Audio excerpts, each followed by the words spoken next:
Bueno, bienvenidos a nombre de la Cámara de Comercio Italiana en México. Les doy la bienvenida una vez más a este webinar que forma parte de la quinta edición de Encuentro Creativo, un proyecto de la Cámara Italiana apoyado por la Embajada de Italia en México. El objetivo de Encuentro Creativo es promover la oferta académica italiana en México, acercando a estudiantes y profesionales a las instituciones educativas y oportunidades formativas de Italia. Es un honor darle una calurosa bienvenida a este webinar titulado Perspectiva y futuro en el packaging, reducir el impacto del consumo. Hoy tenemos el privilegio de contar con la participación de Pep Trias en representación del IED. El IED, Instituto Europeo de Design, es una de las instituciones académicas más reconocidas a nivel internacional en el ámbito del diseño, la moda, la comunicación y las artes visuales. Con campus en ciudades como Milán, Roma, Madrid, Barcelona y Sao Paulo, ofrece programas que abarcan desde diseño de producto y gráfico hasta marketing, management creativo y diseño de interiores. Fundado en 1966, IED se distingue por un enfoque innovador y su conexión directa con la industria creativa, brindando a los estudiantes una forma integral que combina metodología académica, experimentación y colaboración con empresas líderes del sector. Ahora daré la bienvenida a nuestro orador, Pep Trias. Pep Trias es un diseñador con más de 20 años de trayectoria, especializado en diseño de packaging, producto y espacios. Ha desarrollado gran parte de su carrera como Industrial and Space Design Director en Morillas, agencia de diseño y consultoría de branding con sede en Barcelona, recientemente reconocida como la sexta mejor agencia de branding del mundo por la World Brand Design Society. A lo largo de su experiencia ha trabajado para marcas nacionales e internacionales de renombre, como Pernod Ricard, Moet Hennessy, Schweppes Suntory, Grupo Osborne, Grupo Danone, Reckitt Benckiser y PepsiCo. Apasionado por la cultura del diseño, aborda cada proyecto como una oportunidad para transformar la vida cotidiana a través de la experiencia del producto. Compañía su labor profesional con la docencia, colaborando habitualmente como profesor en el IED Barcelona. Para él, el diseño es mucho más que una profesión, es una actitud de vida y una poderosa herramienta de cambio. Pues bienvenido una vez más, Pep Trias, te doy a ti la palabra. Muchas gracias por estar aquí. Buenos días, Ricardo. Pues con ganas de compartir, en cierto modo, todo lo que en el plan teórico de la universidad trabajamos, mezclando también todo el background de mi larga ya trayectoria en el mundo de diseño. Sin más dilación, paso a compartir el documento que va a servir de mi guía para el speech de hoy. Confirmarme que estás viendo el documento. Perfecto, sí, lo vemos bien. Genial, pues allá vamos. Perspectiva y futuro. Muchas veces para entender y comprender la realidad hay que mirar atrás y hay que ver todo el camino que ha generado ese objetivo. En este caso, eh, packaging es una disciplina compleja y poliédrica, y vamos también hoy mirando hacia el futuro, obviamente pasando por la situación real del presente. Y finalmente, en cierto modo, resumen puede ser cómo el diseño debe ser herramienta para reducir el impacto de nuestro consumo diario. Es decir, relacionamos nuestros hábitos de consumo mayormente con elementos de packaging, en un sentido amplio y genérico y transversal en la gran parte de consumos que realizamos, y vamos a explorar eh, cómo podemos abordar ese cambio que es inminente, que percibimos en un futuro más cercano y también a largo plazo. En el contexto de la asignatura que imparto a los estudiantes de segundo año de diseño industrial, el planteamiento el primer día es muy sencillo, ¿no? Diseño de packaging. Y finalmente el estudiante se ubica en el objetivo, en el objeto, en la forma. Y siempre explico que esa asignatura no es solo packaging. Packaging es una disciplina poliédrica donde elementos muy ajenos al resultado final son importantes, desde contexto de mercado, público objetivo, la marca y producto que vas a dar soporte, qué mensaje hay en ese objetivamente visual que va a tener que estar acompañado de campaña publicitaria o simplemente en el lineal de supermercado.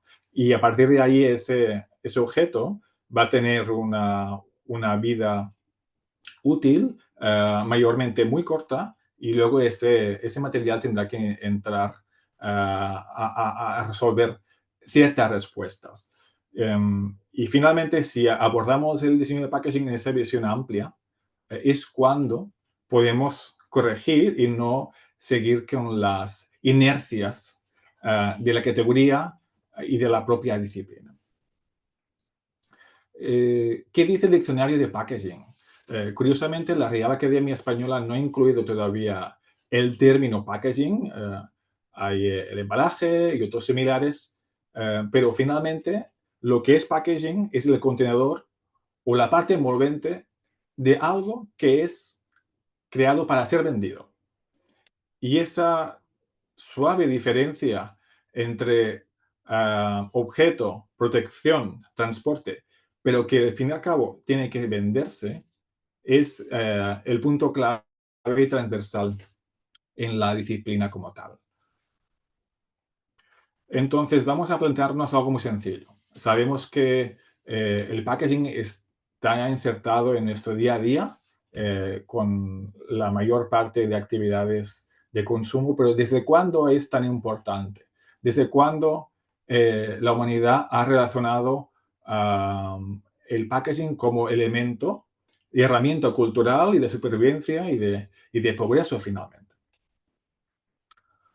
Nos vamos muy atrás. Nos vamos a 2600 años antes de Cristo y los primeros objetos considerados packaging uh, mayormente son donde el material es de origen animal, es decir, pieles en sí mismo, carcasas de calabaza, fibras naturales trenzadas, es decir, eran elementos de acceso inmediato y de otra naturaleza. Finalmente, nos han preservado mayormente los de cerámica, los de vidrio, y fijaos que ahí eran elementos realmente bellos. Hay que mencionar ese punto, esa simplicidad formal y a la vez con monomateriales, reusables y finalmente con un valor importante. Cuando más una familia tenía utensilios de esa envergadura era más importante. Finalmente, la reflexión, en cierto modo, para ver la perspectiva es qué aprendizajes podemos sacar. Y vemos la síntesis formal y minimalista de esos elementos, siendo a la vez monomateriales. Un punto de inflexión en esa comprensión histórica del packaging fue el comercio de vino por todo el Mediterráneo. Y allí sale el ánfora. El ánfora es considerado el primer objeto exclusivamente diseñado para ser transportado y para comerciar. Y ahí mismo la misma forma cónica tenía una doble utilidad. Primero, por anclarse en las costillas internas de la embarcación y a la vez poder descargarse de manera rápida en los arenales de las playas. Es decir, ya empezamos a ver que la forma de ese packaging responde a una funcionalidad muy concreta de transporte. Otros elementos y aquí hay cierta mezcla de épocas, ¿no? Pero vemos cómo esos contenedores empezaron a tener un valor propiamente dicho, es decir, expresaban un mensaje concreto a través de la decoración, a veces relacionado con el contenido y a veces solamente formando parte del background cultural de esa cultura. Y ahí vamos entrando a otro elemento importante la historia del packaging es como esos atuendos tenían un valor y un vínculo emocional importante. Primero, de estatus, obviamente representaban parte de la artesanía local, pero fijaos qué calidad formal y emocional tenían esos atuendos, que finalmente muchos eran pequeños perfumes, tabaco en este caso. Eso es un atuendo wearable, transportable para llevar tabaco en polvo. Y ya empezamos a ver esa complejidad de ya no es solo un monomaterial, sino que ya empezamos a solapar materiales trabajados por el hombre, como a través del procesamiento del metal, a la vez con la madera. El vidrio. Esas son unas fotos del Glass Museum de Murano, donde, en cierto modo, la evolución formal de una botella ha evolucionado relativamente poco. Tenemos un cuerpo, tenemos un cuello, tenemos una boca, y finalmente el cristal fue otro elemento disruptivo en la historia de packaging, que añadía transparencia. Es decir, tú podías visualizar el contenido a la vez que creaba una refracción bella con la luz. Obviamente aquí con un estado de transparencia más bien translúcida, obviamente las técnicas se fueron refinando. Y fijaos también otro aprendizaje, que como ese cristal que hoy día contemplamos en un frasco de mermelada o en una botella de vino, como el mismo material puede transformarse en algo realmente bello y espectacular. Obviamente aquí siguiendo la tradición del vidrio tallado, el vidrio tintado, pero fijaos cómo la materia tiene el mismo consistencia, pero en un caso es de usar y tirar, y el otro se convierte en un jarrón que puede presidir una mesa. Y esos son los pequeños microaprendizajes que os voy dejando para comprender esa mirada en perspectiva. Avanzamos en el tiempo, ya a medianos del siglo XVIII, con ese pequeño, otra vez, wearable, pequeño para mantener una esencia. Y otro punto importante en la evolución del packaging es cuando había la necesidad de identificar el producto. Y eso aparece en un contexto muy claro, que es la expansión del medicamento. Y era muy importante, obviamente, identificar qué medicamento era eh, en sí mismo para no equivocarse. Y se hacía mediante textos descriptores o ya los primeros elementos de branding en alto relieve en el frasco. Y ahí el punto clave de esa expansión o de esa importancia en el packaging como elemento distintivo y soporte de marca fueron los exploradores del West americano, donde iban por los pueblos expandiendo y vendiendo pócimas y remedios, ¿no? Y ahí también esa necesidad de identificar salta en paralelo a la era de la prensa escrita, donde ahí el packaging cada vez gana importancia la identificación del frasco con la marca, que hasta anteriormente había sido menos importante. Avanzamos en el tiempo, más recopilatorio de esos pequeños envases, la mayor parte de ellos reutilizables, es decir, tú tenías el pequeño envase frasco de tinta, ibas a la tienda y te lo rellenaban, o en otros casos sugerían también esa ganas de empezar a añadir historia, relato en el mismo envase a través de la etiqueta.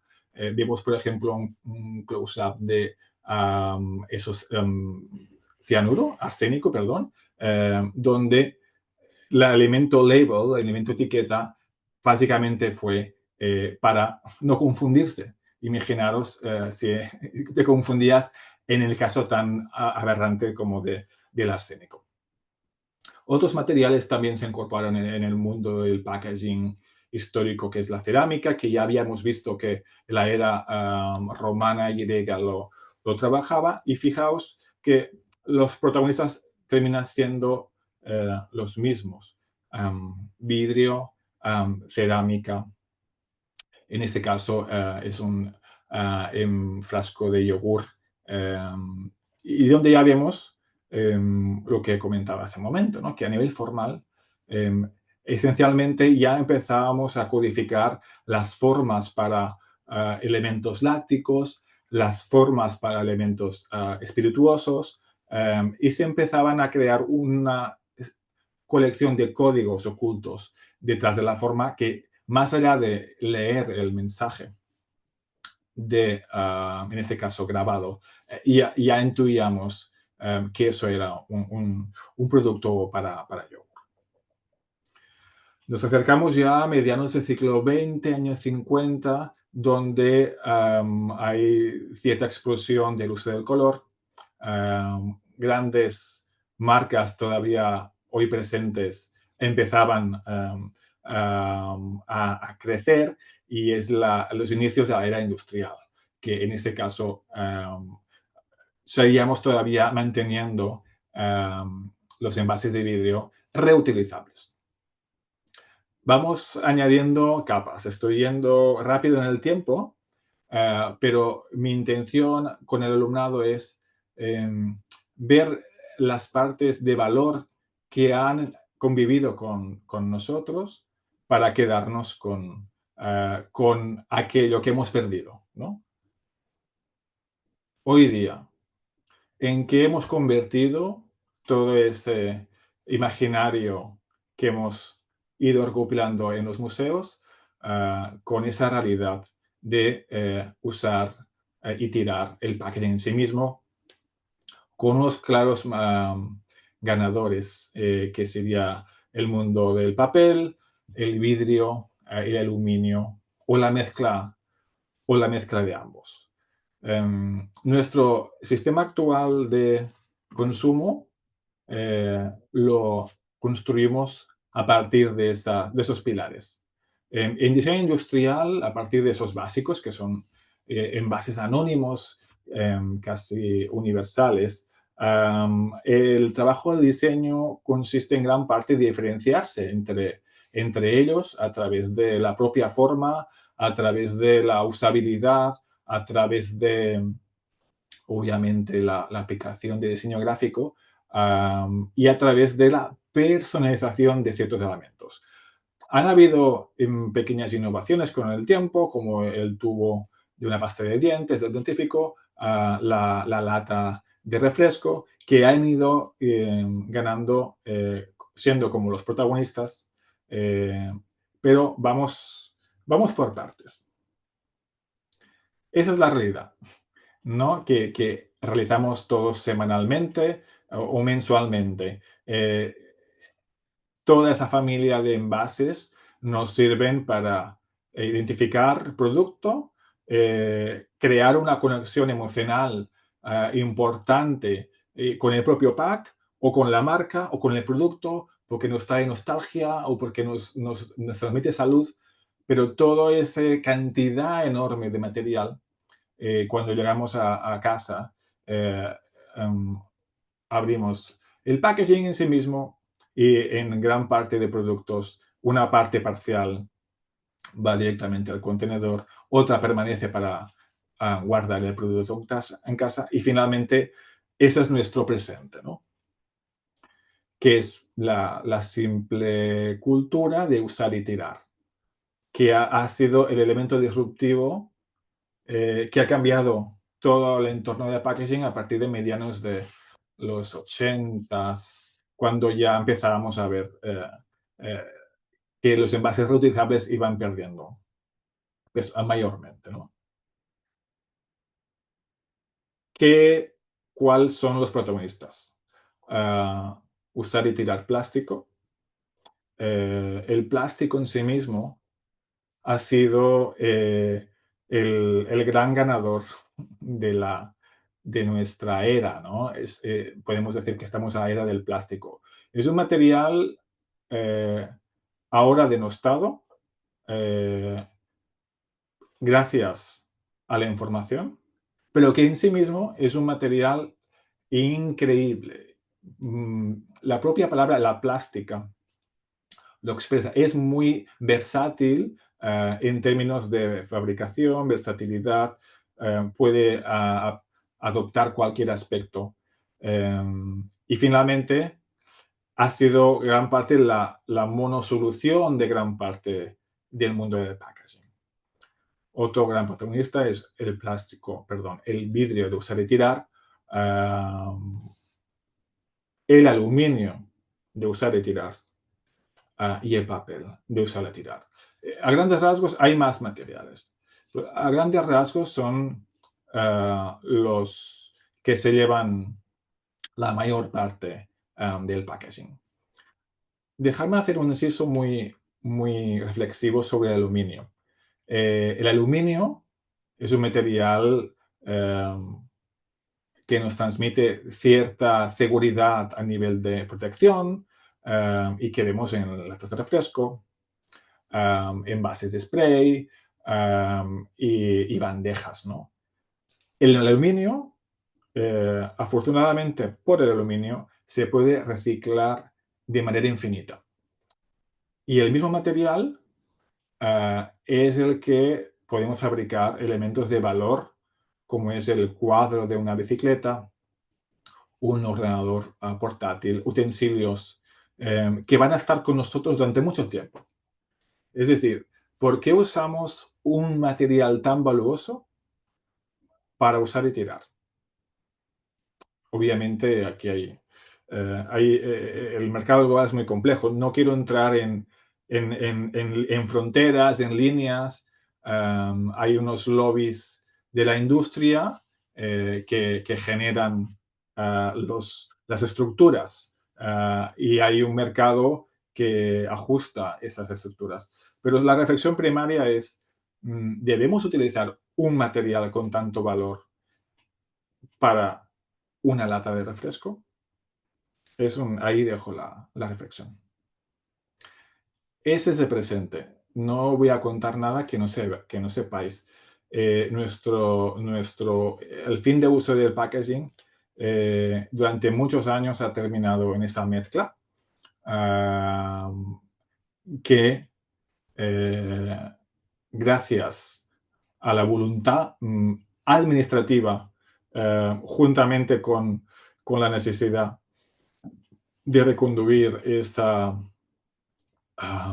despilfarro de material, hemos conseguido, y también hablo en genérico, habrá países donde ese reciclaje es de mayor cantidad, más eficiente, pero sí que es verdad que el packaging en sí mismo, si entra al círculo del reciclaje, empezamos a corregir cierta desfiguración del mundo del single use. Esa estructura de reciclaje es francamente con mucho peso, con un volumen de recursos económicos enorme y finalmente no es exitoso en la mayor parte de su ciclo. Es decir, tenemos informaciones de donde que el tanto por ciento de lo que es recogido no es reciclado. Pero mayormente, si el reciclaje es eficiente, al final del uso tenemos material de valor para volver a reintroducir en el propio círculo del packaging o en otras industrias o en terceras industrias.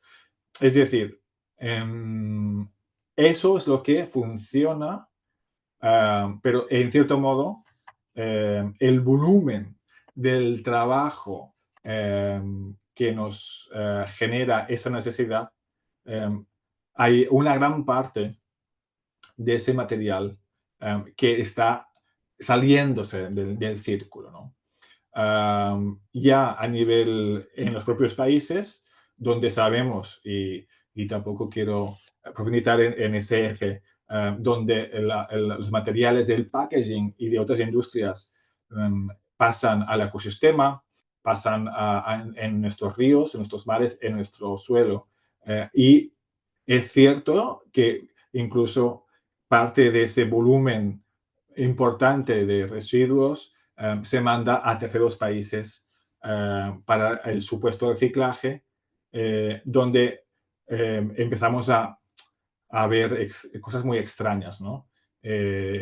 Como por ejemplo, podemos fabricar prendas de vestir con PET, botellas de plástico, pero también sabemos que se han creado fábricas nuevas para fabricar plástico que va directamente a fabricar tejidos. Es decir, hay en cierto modo muchas contradicciones. Y el mensaje es muy claro, lo sabéis todos, ¿no? No hay un planeta B.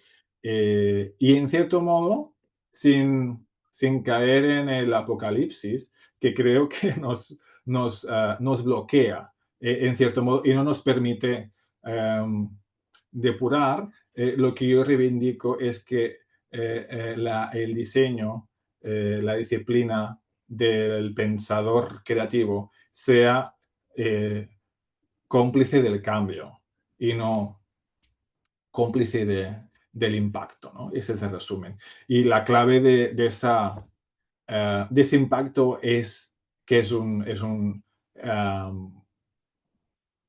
un tema de margen de mejora a nivel global, para decirlo de una manera, por la cantidad y porque realmente en todas las sociedades planetarias hay el packaging como elemento y como mm, parte de mejora, para decirlo en ese punto, ¿no? Hay que establecer nuevas maneras de consumir porque somos muchos.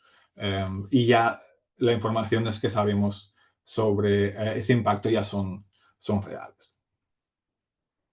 Os recomiendo este libro, Plastic Remaking Our World, que es el resultado de una exposición que se realizó el año pasado,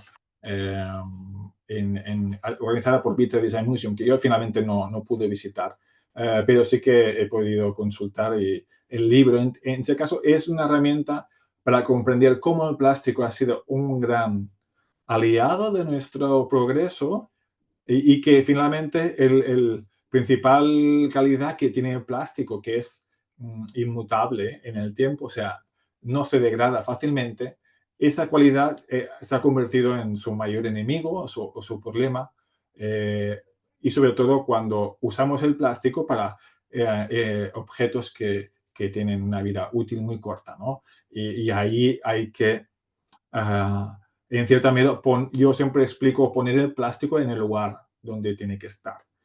Cuando necesitamos durabilidad, cuando tenemos condiciones adversas, pero no es la solución para todo, ¿no? Y justamente sí que hay una nueva generación de materiales alternativos. Creo confesamente que no habrá, o por ahora no tenemos un material capaz de sustituir el plástico en todo su espectro.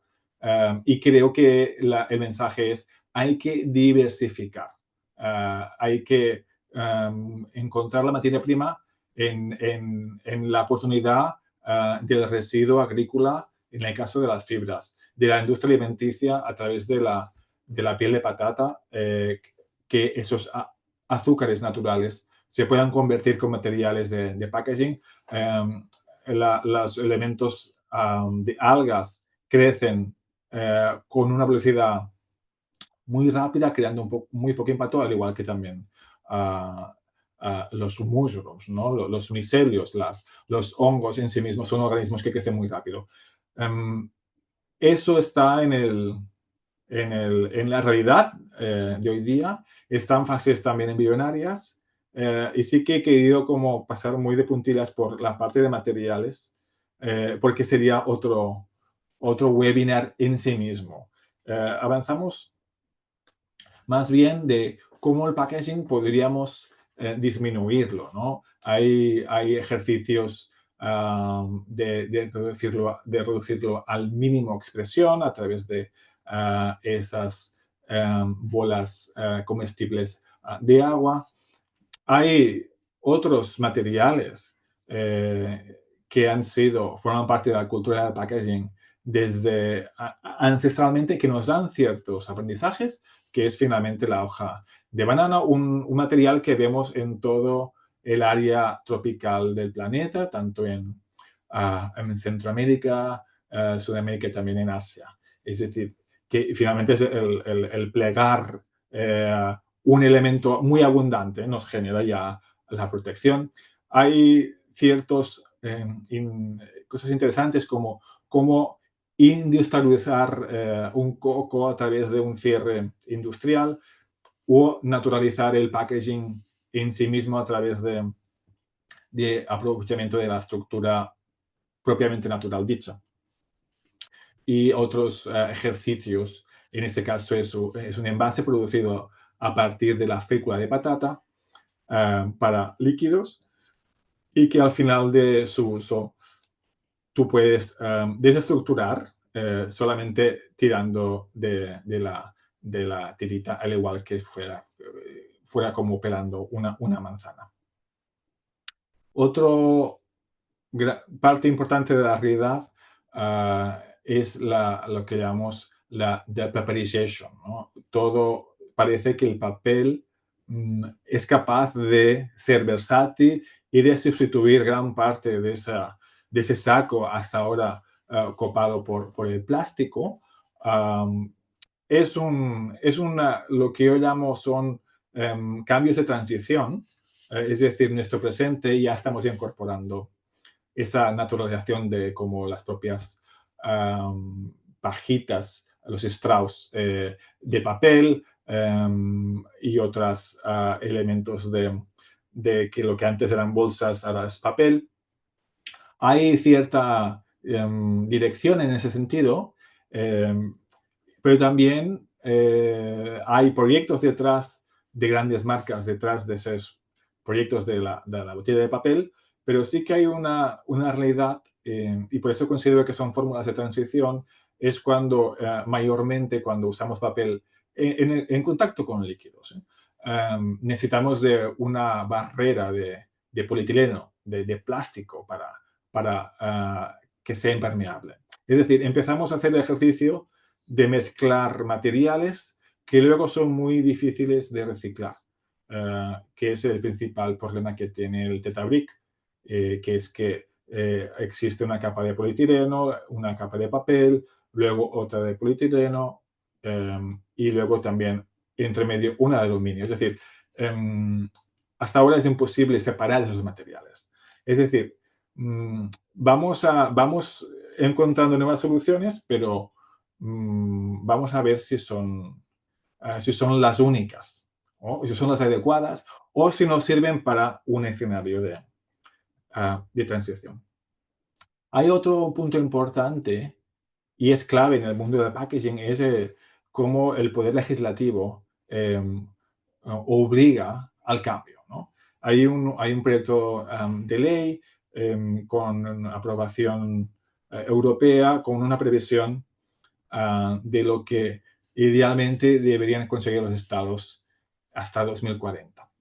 Eh, es un, es un contenido que extraje hace unos meses. Desconozco si se ha modificado en ese transcurso, pero empezamos a ver cosas interesantes como pero para el 2030 el 40% del packaging secundario debería ser reusable.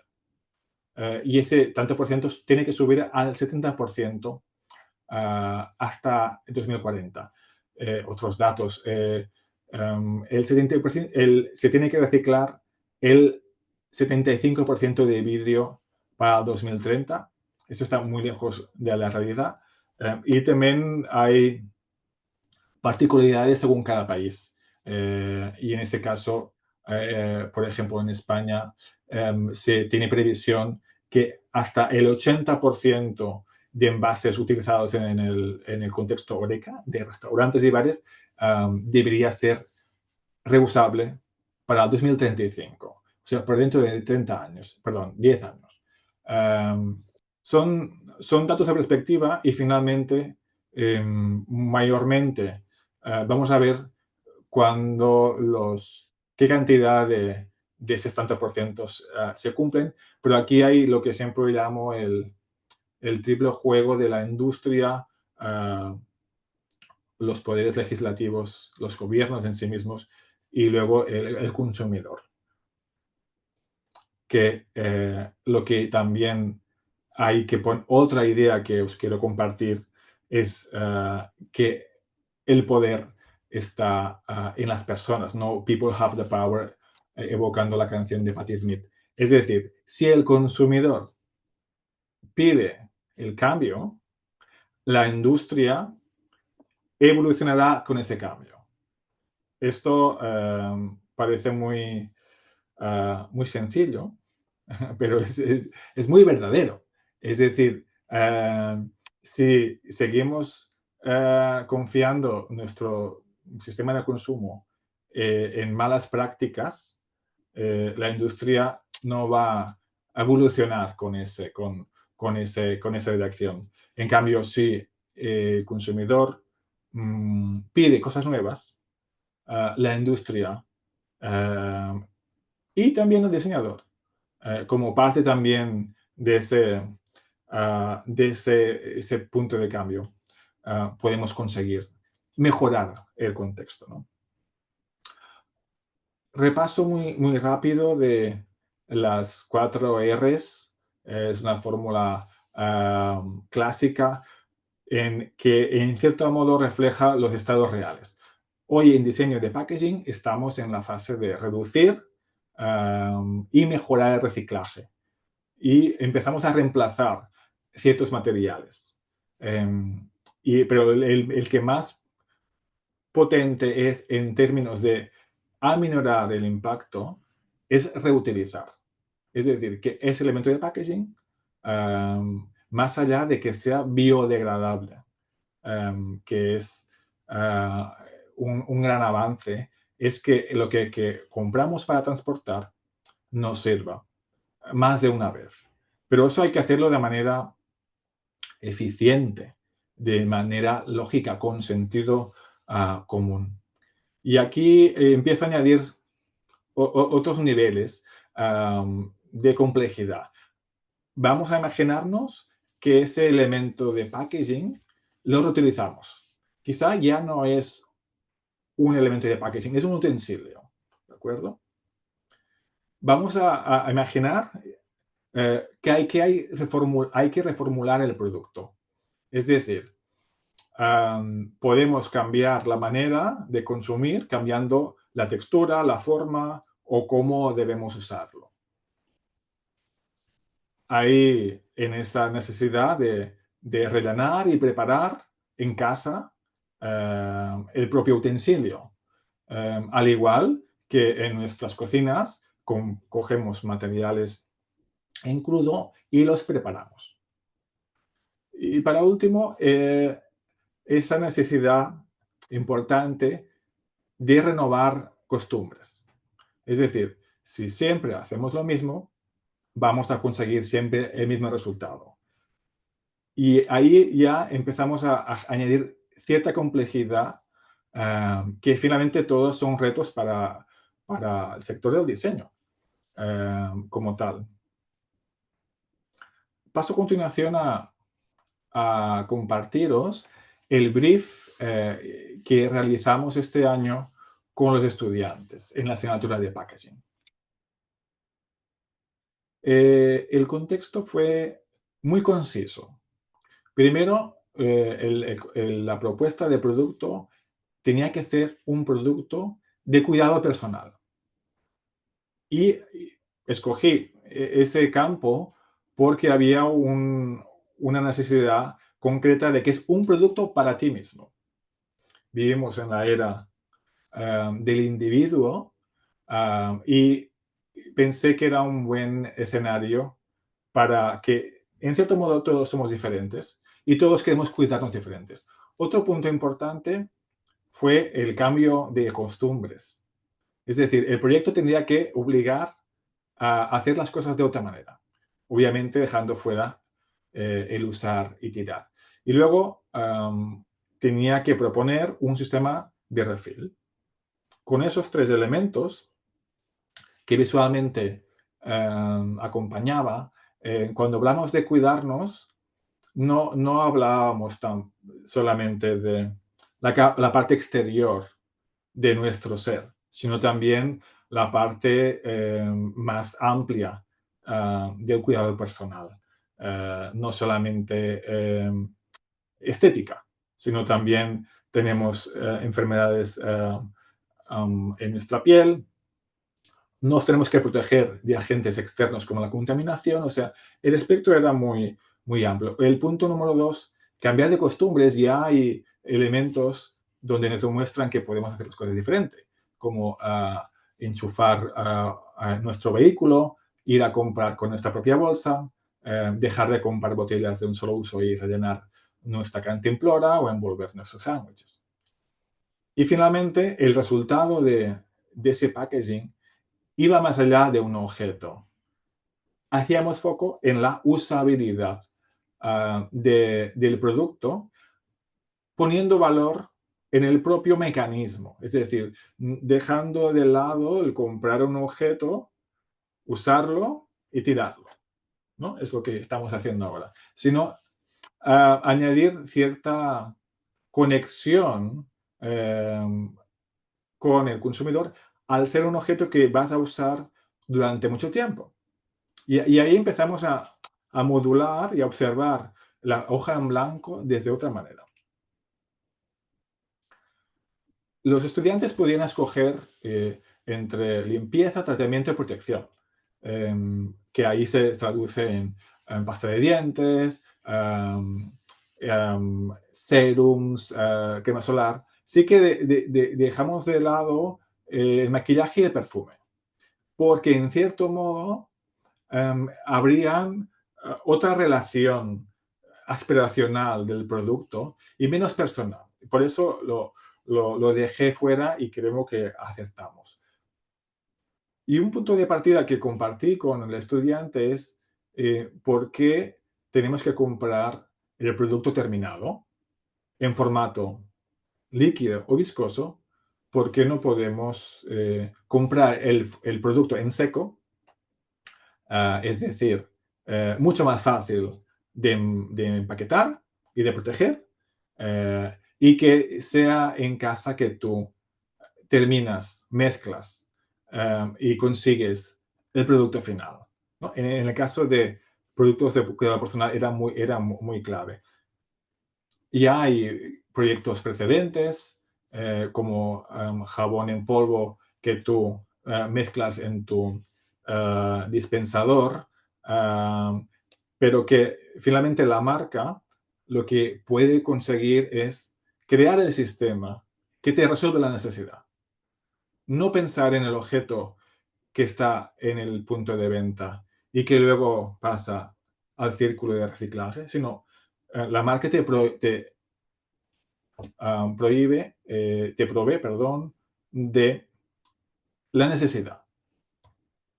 Y aquí entramos en el juego interesante de las texturas, de que puede ser en polvo, pueden ser escamas, pueden ser tablets compactas que con el agua se disuelven. Es decir, aquí había libertad absoluta.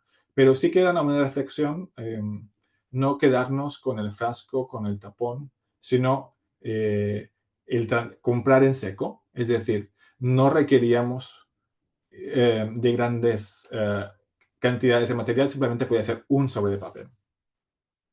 Vamos bien de tiempo. Os voy a compartir de manera muy aérea, muy rápida, algunos de los resultados de los estudiantes. En el marco de la limpieza, Livia encontró la necesidad de solventar algo que existía y que yo desconocía, que existen una especie de perlitas que el contacto con tu boca se convierten en pasta de dientes. Es decir, lo que sí que detecto es que hasta ahora venía muchas veces en un frasco donde era difícil sacarlas en el hábito de las prisas de nuestra rutina diaria. Entonces, ella creó uh, un dispensador para esas perlitas, para que me entendáis, que tú ibas rellenando, o sea, con un sobre de papel donde había las perlitas que eran secas. El conjunto, y aquí es un poco el cambio de visión en términos de impacto de marca y de experiencia de marca, es no estás comprando el mismo envase cada X tiempo para tirarlo, sino compras el sistema, compras la solución, compras la usabilidad y compras simplemente el refill. Y ahí hay un punto muy importante que es la fidelización. Es decir, si una marca me provee de todos los elementos, pues va a ser mucho más difícil cambiar o evolucionar cuando ya tienes y eres fiel a una marca. Otro proyecto también en el entorno de la limpieza fue el de Anastasia, que aquí también trabajamos muy fuertemente la parte conceptual de ese resultado formal. Es decir, mm, que el packaging en sí mismo tenga un mensaje muy claro, era parte importante de ese cambio de paradigma. Es decir, si hacemos un packaging con mayor usabilidad, pero perdemos parte de los brand values de la marca o del storytelling del producto, justamente ocurría todo lo contrario. Teníamos mucho más margen para expresar esos elementos emocionales en sí mismo. Ella se enfocó en una colección de jabones y lo que creaba era un dispensador muy evocando el mundo orgánico de las piedras, de los códulos bañados en agua, con un refill en su interior para rellenarlo. Compras el sistema, vas comprando el refill. Y aquí una visión global del resultado, con un packaging secundario donde aglutinaba los en distintos elementos. También el brief incluía el reto de crear un producto principal, que sería el protagonista, y luego un elemento, un producto secundario de menor impacto, que en este caso era una simple pastilla de jabón. Otro ejemplo, en ese caso, el de tratamiento, con un contexto de hidratación, fue el proyecto de Gian, donde ahí ponía en valor lo que hemos hablado hasta hace un rato, que es el valor del material. Jugando con el aluminio, un material muy versátil, realmente bello, y con una diversidad de materiales, puede ser hasta cromado, hasta matizado, y lo que él creó fue también en este caso un dispensador para el set de tu baño, donde tú rellenabas, en este caso él escogió un float pack de plástico, donde ahí sí que hay una clara relación en esa transición paulatina, que es disminuir el consumo de plástico, en ese caso con una simple bolsa. Otro proyecto fue el de Bill, que en este caso ella trabajó una crema solar. Y sí que exploró esa necesidad de añadir todavía más valor al producto. Y en este caso, una crema solar en un entorno de playa, donde se detecta que hay una desconexión real con el espacio natural de la playa. En la playa hay conchas, hay arena, hay biodiversidad y no se detectó en ninguna marca que rindiese homenaje a ese entorno a través del perfume, a través del packaging. O sea, hemos urbanizado las playas, las hemos urbanizado y nos hemos olvidado que allí viven peces. Y ahí fue el punto de partida en gran parte de ese proyecto, donde era un elemento con una ergonomía muy clara y a través de un rollerball te expandías y te aplicabas la quema solar. Pero ahí sí que hay un storytelling muy potente, que es esa magia de la roca, esa magia del salty environment reflejado en ese acabado perlado. Y el funcionamiento era muy sencillo. Aquí se optó por unos tablets que se introducía en el dispensador y añadiendo cierta capacidad de líquido, pues con el simple shaking, se diluía la crema solar y ya estaba lista para consumir. Otro proyecto para terminar es el de Carolina. Ella propuso en la parte de protección tratamiento a través de los barros y del skincare. Es en tradición antigua donde los barros y las mezclas de los minerales en la que hay en la tierra nos dan beneficio en la piel y ese punto de partida lo añadió en la parte artesanal de la orfebrería, es decir, el barro nos servía para tratarnos y también formaba parte del packaging donde unía esa parte de artesanalidad. Y finalmente, esos juegos de simbióticos eran muy interesantes. En este caso, ella exploró a través del prototipado cómo crear un elemento copa para mezclar los barros. Los barros venían en formato en polvo y a través de ese cuenco, y a través de un mezclador, se creaban la mezcla. Y ahí entra otra parte muy interesante que es la ritualización del consumo diario. Es decir, mm, revalorizar el producto en sí mismo. Aquí os comparto el Final Shop donde había pues, el elemento para mezclar en forma de campana, el mezclador, pero ya es mucho más natural hacer un tratamiento facial con barros con esa ritualidad que abrir un frasco, dispensar y tirarlo, ¿no? O sea, ¿veis cómo esa perspectiva que hemos creado nos sirve para detectar elementos importantes en lo que es el valor de la experiencia de marca?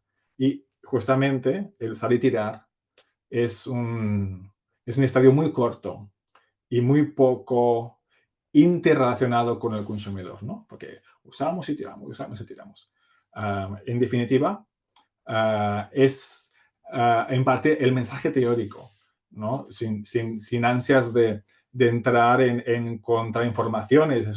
El packaging es un entorno de gran peso y de gran impacto positivo y también hay una parte donde hay que crear y explorar nuevas maneras en el sentido global de la disciplina. Muchas gracias.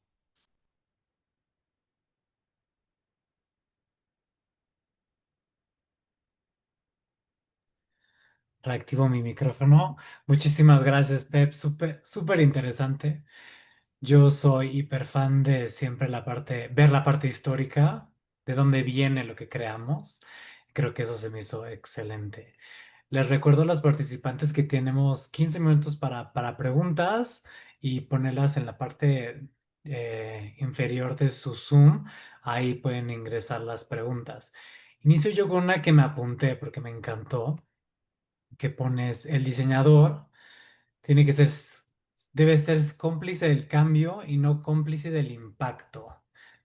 Esa frase me encantó, entonces me gustaría que nos explicaras un poquito más hacia dónde va.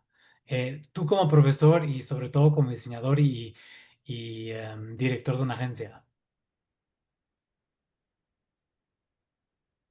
Gracias, Ricardo. Em, a ver, la realidad de mi disciplina hoy día, estamos en ese momento de, que, como yo he llamado, transición. Em, Muchas veces el propio brief hoy día ya nos incluye la mayor parte de veces considerar ese aspecto. A veces en el término de matérico, de usar 80-90% de material reciclado, que eso hasta hace poco incluso creaba rechazo en el consumidor. Es interesante cómo hemos ido asimilando. Cuando salieron botellas con material reciclado, el consumidor lo percibía como impuro, y ahora ya tenemos grandes marcas que es el 100%. Es decir, hay una mutación cultural, antropológica, que requiere tiempo.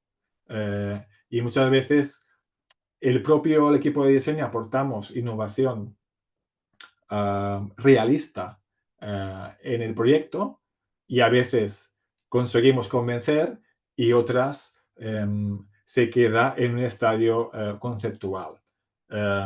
Y eso es la frustración que tiene todo creativo, ¿no? De no poder ser em, crear un mayor impacto positivo, porque en el fondo nuestro impacto, la zona de actuación es muy pequeña. Justamente creo en cuando nos unamos al sector de la industria creativa, obviamente con los equipos también universitarios, donde están preparando el relevo, y el consumidor, es cuando podemos empezar a mover lo que he mencionado como people has the power, ¿no?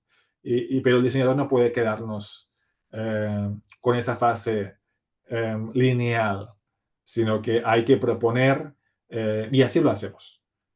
Nuestra obligación como compromiso, sea en pequeños proyectos o en grandes marcas, proponer ese tipo de soluciones, y no lo haremos solo. Es decir, hay materiales de innovación que están implementándose, hay marcas que tienen stock de alternativas al plástico, muchas veces es un simple cambio de bobina y no hay que cambiar la máquina. Es decir, es una tendencia compleja, pero sí que afortunadamente quise abordar con los alumnos con un escenario presente-futuro. No tenía sentido enseñar las fórmulas conocidas, sino irnos a un escenario que puede ser como, en cierta parte, como soñador, pero que estoy convencido que es un problema de tiempo. El tiempo nos da la razón. Y mientras tanto tenemos que seguir avanzando en esa dirección. Ese es el resumen, Ricardo. Creo que es un buen recordatorio como creativos el impacto que tenemos en los proyectos, ¿no? Te hago preguntas de los participantes. Sí, Cintia Sánchez nos pregunta, porque creo que esto es relevante para el mundo también de encuentro creativo, en cuanto al mundo de la moda, considera complicado introducir el packaging responsable. La mayoría de las marcas de la industria no se preocupan por eso. ¿Qué opinas al respecto? claro, aquí vuelvo a lo que os acabo de comentar, ¿no? El poder democrático del consumidor en comprar o no comprar. Y eso es nuestra herramienta. También hablo como consumidor. Es decir, si alimentamos, vamos a llamarlo la parte mala de la industria, sea de la moda o de la alimentación, estamos yendo en contra de nuestros principios. La hora es conocer qué compras, y si crees que no encaja con tus valores personales, dejar de comprarlo. Y así es como se modula el mercado. Em, ¿Es difícil packaging sostenible en el mundo de la moda? Las marcas, no es que no les importe, es que crean y aplican soluciones fáciles, aplican las soluciones conocidas. Eh, pero ahí está la gran magia de la industria creativa, que somos nosotros, que hemos de ir corrigiendo. Ostras, porque hay que aplicar full color cuando es un mensaje muy, muy plano. Pues usamos una sola tinta. Si es a base de algo mejor. Y ahí estaremos, y como corrigiendo y mejorando.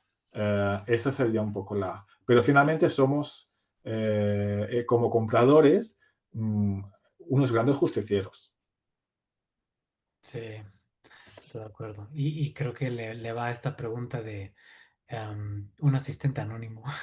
Dice, gracias Pep, tu experiencia fue de mucho valor. Mi pregunta es, ¿consideras que el empaque es parte importante y relevante del por qué las personas consumimos o decidimos comprar los productos? Sí, esto no lo opino yo, es la gran realidad del packaging, que es, como decía al principio, es una disciplina muy compleja hoy día, mm, con un factor precio, unidad importante en muchos casos, donde el céntimo de más es interpretado para la industria como un paso atrás y a veces con un poco más de valor se transforma y se baja mucho el impacto, pero el packaging, mm, más allá de todo lo que envuelve el packaging, que es toda la información que recibimos a través de medios, redes sociales, eh, donde en cierto modo mm, es muy difícil contemplar un packaging por sí mismo sin saber todo lo que lo relaciona. A la vez, muchas veces el packaging es el activador de compra. Al igual que, quizá es un poco metafórico, pero igual que un libro, eh, puede haber alguien que compra un libro porque le gusta la portada. Y el texto es importante, pero le ha gustado tener ese objeto. Y yo creo que a veces en packaging nos pasa a todos un poco eso, y me incluyo. Podemos comprar cierta marca y traspasa el producto en sí mismo, si no quieres poseer esa marca. Y eso es algo natural y es humano. Simplemente lo que hay que hacer es reconsiderar tu lista de la compra. En cierto modo es mi planteo elemental, porque el packaging está diseñado para que tú compres. Si yo vengo del mundo de estrategia de marca y a mis clientes les digo que el packaging es como las vitrinas de las tiendas. Es lo que te llama la atención, te atrapa y tú decides si entrar o no, pero es lo primero que te debe atrapar. Tal cual. Y solamente hay que pasar por un lineal supermercado. ¿Cuántos estímulos, color, forma hay? Y sacando toda la teoría del color, formal, tipográfica, la acción de compra es cuando hay una colección emocional, que puede ser tan simple como me ha gustado, Mm, me identifica, me veo reflejado, quiero ser como ese mensaje, o ese mensaje me gusta. Es decir, el packaging tiene la misión de expresar un mensaje y ese mensaje es el que genera el impacto emocional. Y es muy racional hablarlo así, pero es cierto. Compramos por la simple cosa me gusta o no me gusta. sí, la conexión personal, ¿no? Y como tenemos la mayoría de los asistentes jóvenes diseñadores, creo que esta pregunta está interesante. Delo, ¿qué herramienta inusual ocupas para diseñar? ¿Cómo fomentas tu creatividad? Creo que van relacionadas, pero creo que es algo súper relevante para cuando estás iniciando tu carrera. Claro, esto es una pregunta recurrente en muchas Mm. escuelas que visitan el estudio, cómo ser el mejor creativo, ¿no? Sí. Sí, o sea, a nivel personal, hay algo que siempre explico que es también, otra vez, el factor experiencia-tiempo. Y eso lo da el trabajo, la disciplina, el aprendizaje, ¿no? Eso para relajar un poco a todos los oyentes jóvenes. Y el otro punto que siempre reivindico es que la creatividad no es un ejercicio de inspiración que te viene de algún lugar.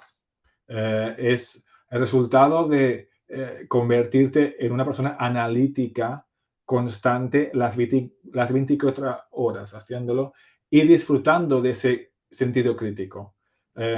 Leyendo, cultivando tu parte personal, entrar a un museo, un teatro, el cine, viajar, socializarse. Todo eso es la materia prima de un diseñador. Por eso en mi texto has mencionado una frase muy épica, pero muy cierta en mi punto de vista, que ser diseñador es un estilo de vida, no es una profesión.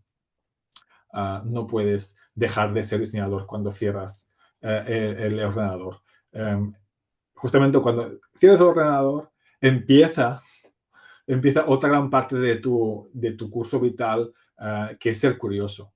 Y la curiosidad es parte natural, y estás de acuerdo, Ricardo, que es ingrediente importantísimo para ser un creativo y diseñador más que todo. Es ser curioso, ser proactivo, escuchar mucho, aprender y formarse a nivel de persona. O sea, crear un background personal potente de aficiones, de intereses, y a partir de ahí vas a entrenar tu ojo clínico y tu mirada crítica para resolver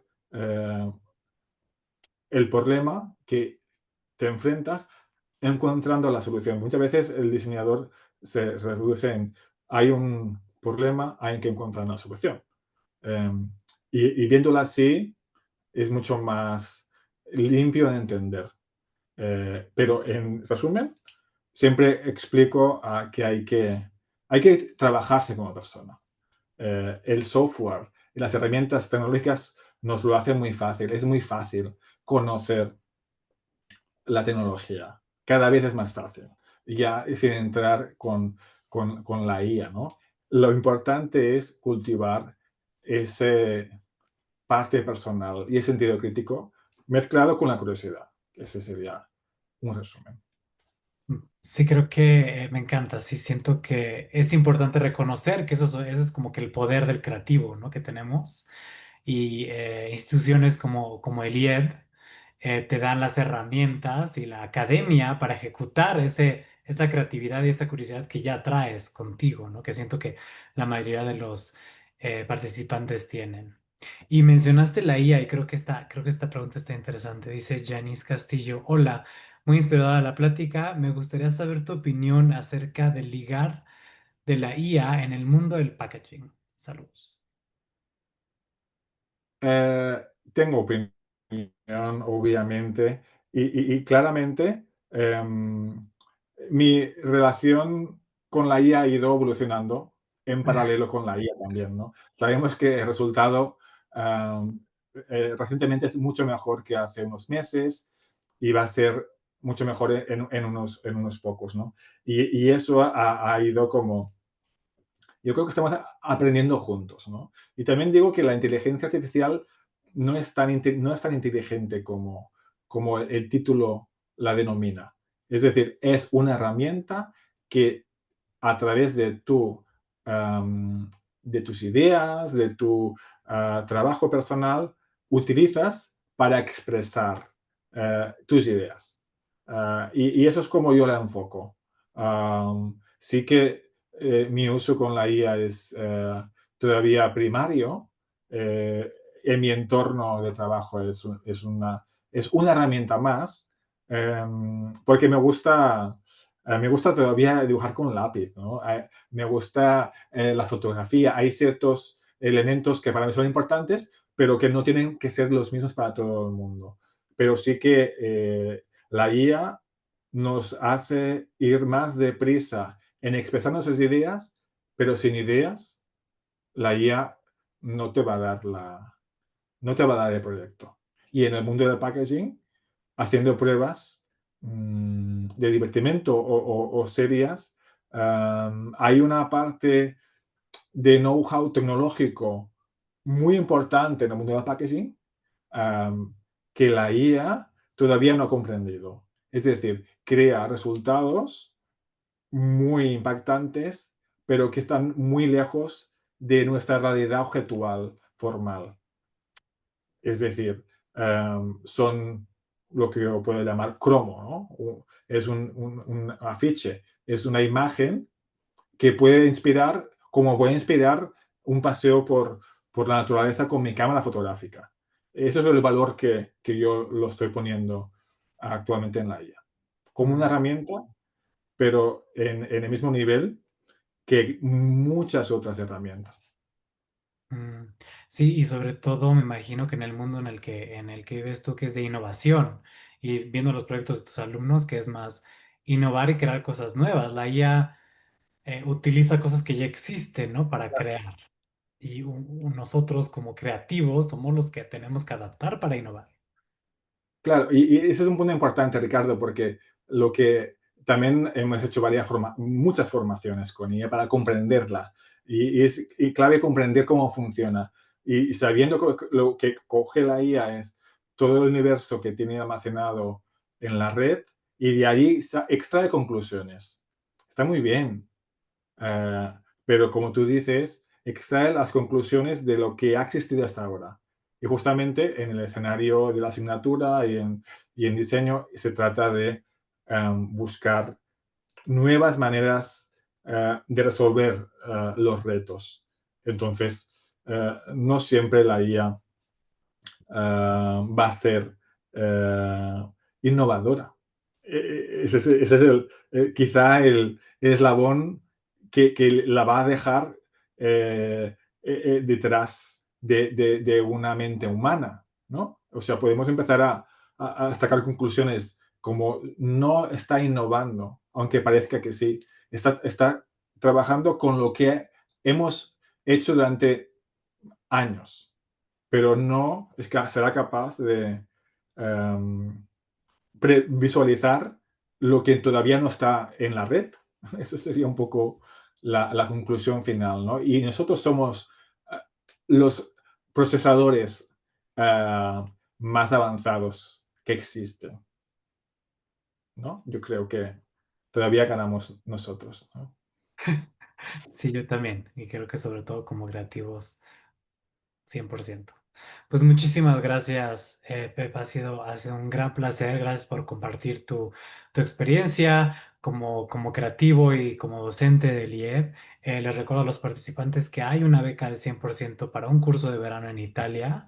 Y tienen que tener el 50% de la asistencia de los webinars, pero yo se los recomiendo. Yo soy IED alumni, estudié en el IED Milano y se los recomiendo 100%.